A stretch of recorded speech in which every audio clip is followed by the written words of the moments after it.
Hop, ya. Panibagong spot.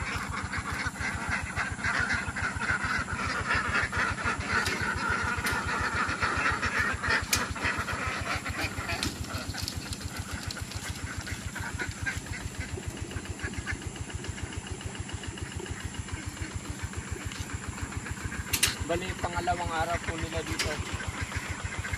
Parang kabisado na po nila. Ang ating mga ito.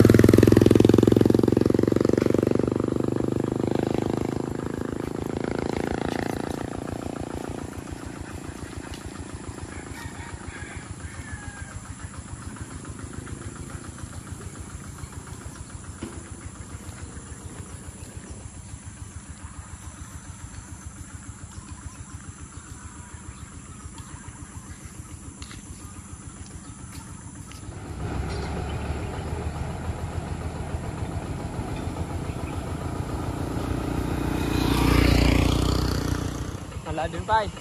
Well. Ito mo lang yata, hindi dyan na eh.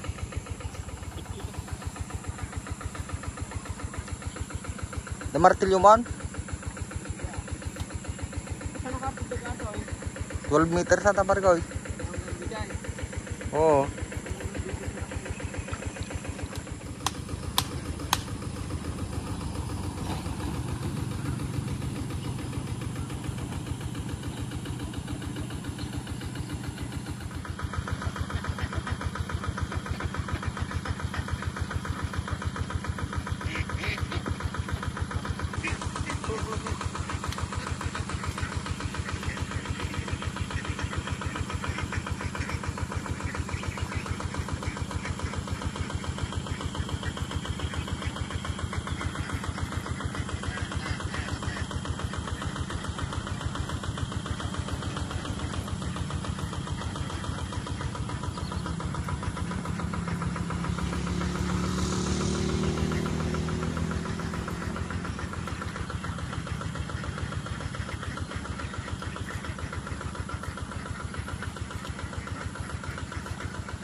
Ito po yung update sa ating pond.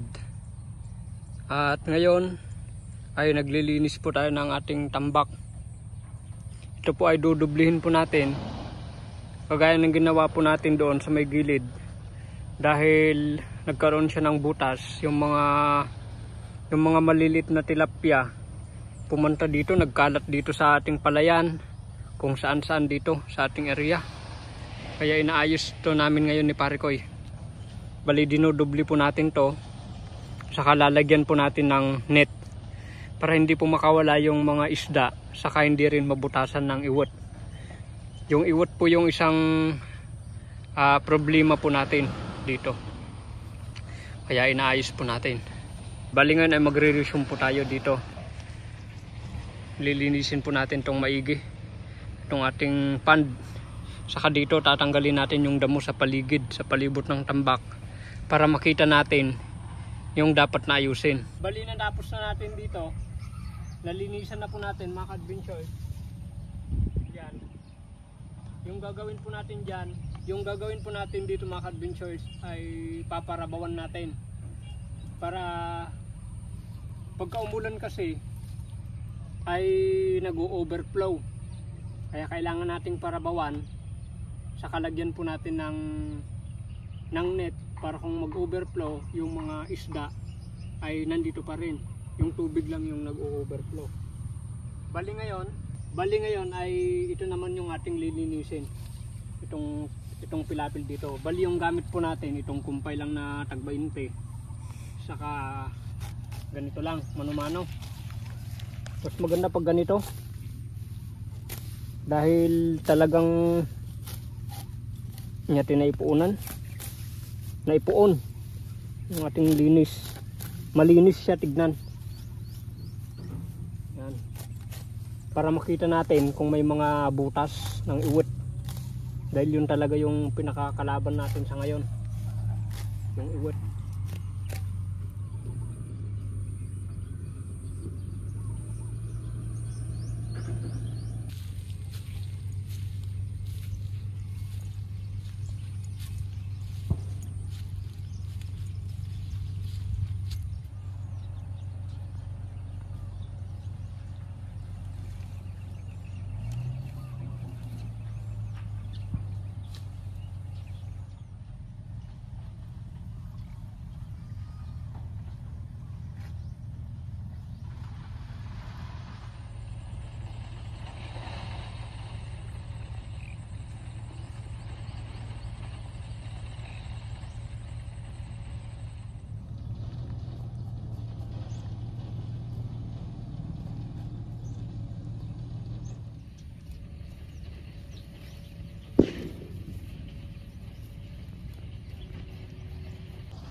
Tignan po ninyo mga ka-adventures, yung tinapon-tapon natin na asula na kunti, ngayon ay dumami na.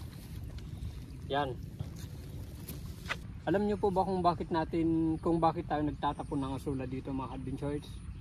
Kasi sa pond po natin, yung asula doon ay mabilis maubos dahil natuto na yung mga tilapia natin na kumain ng asula. Yung mga nilalagay natin ay nilagyan natin ngayon, mamayang hapon ay naubos na kahit isang timba, balde, pareho lang yun sila. Kaya ngayon ay mangunguha ulit tayo ng panibagong batch ng asula, pero hindi dito sa kabilang bangir.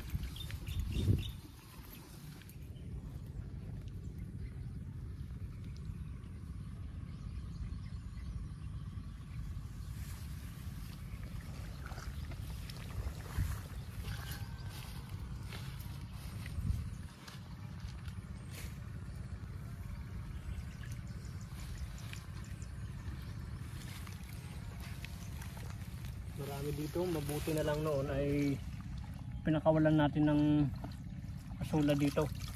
Ngayon ay meron na tayong pinakikinabangan.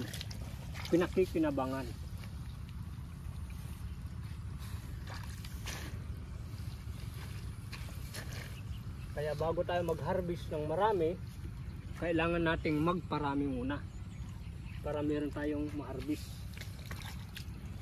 Yun po yung ating ginawa.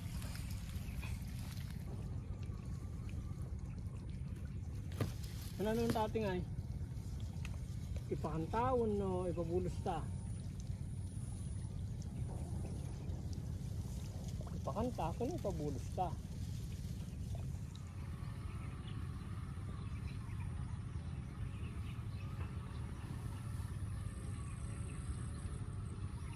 Bali, yan na po yung mga huli. Mga nakuha po natin na asula. Bali, yan po ay papakawalan po natin. Ipapakain. Ipapakain natin yung iba. Yung iba ay ilalagay natin sa ating palayan na may tubig. Pararamihin po natin. Ikumpay ngay. Yung salagat ka. Yan, tayo na. Ay, sandali lang. May nakalimutan tayo.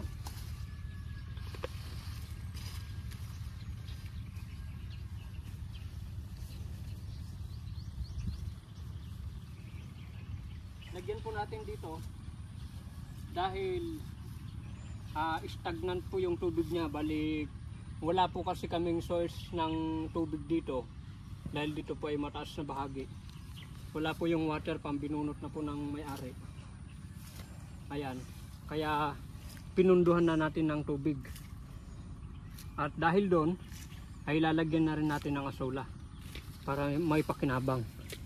Saka magiging kuwan naman din to. Magiging pataba. Ayan, tayo na. Hanap tayo ng iba. Basta ikalat-kalat natin to. Para pagdating ng panahon, meron tayong anihin.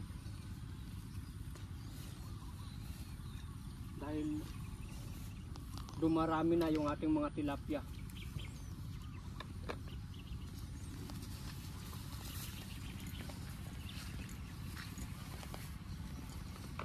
Malagyan natin dito. Kahit konti-konti lang. Bali nitrogen source naman din to.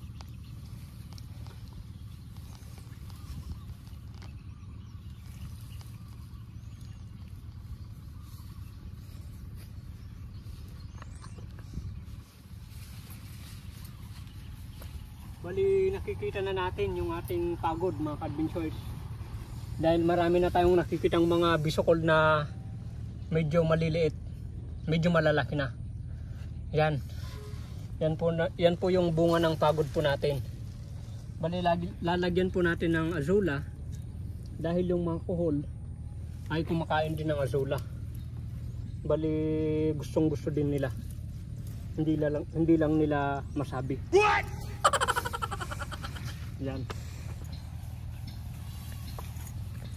Bali lalagyan din natin dyan.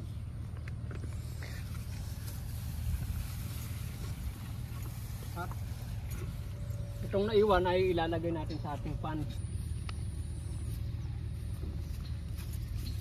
Yan, ilalagay po natin to lahat. Kahapon naglagay si pare ko ng asola. Ngayon ay wala nang natira.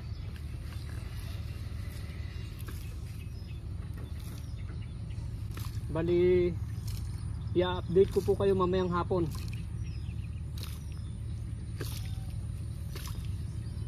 About dito sa azola na inilagay po natin para mapatunayan lang po natin na matatakaw na talaga yung mga tilapia natin ng azola.